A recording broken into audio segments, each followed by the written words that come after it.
વલસાડ તાલુકામાં શાંતિપૂર્ણ માહોલમાં ગૌરી વિસર્જન કરાયું।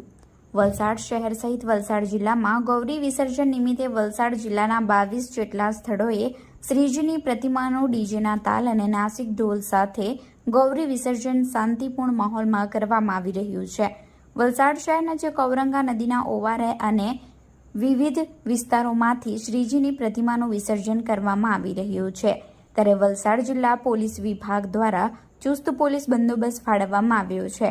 વલસાડ જિલ્લામાં ગૌરી વિસર્જન દરમિયાન કોઈ અનિચ્છનીય બનાવ ન બને તે માટે ચુસ્ત પોલીસ બંદોબસ્ત વલસાડ પોલીસ વિભાગ દ્વારા ફાળવવામાં આવ્યો છે। શ્રીજીની સ્થાપનાના છઠ્ઠા દિવસે ગૌરી વિસર્જન નિમિત્તે વલસાડ જિલ્લામાં કોઈ અનિચ્છનીય બનાવ ન બને તે માટે વલસાડ જિલ્લામાં ચુસ્ત પોલીસ બંદોબસ્ત ફાળવવામાં આવ્યો હતો।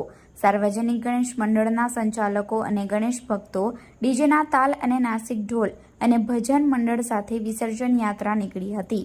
વલસાડ જિલ્લાના 22 જેટલા સ્થળોએ વહીવટી તંત્ર દ્વારા યોગ્ય વ્યવસ્થા કરવામાં આવી છે। વલસાડ જિલ્લામાં સૌથી વધુ વલસાડ શહેર નજીક આવેલા ઔરંગા નદીના ઓવારે શ્રીજીની પ્રતિમાનું વિસર્જન કરવામાં આવ્યું હતું।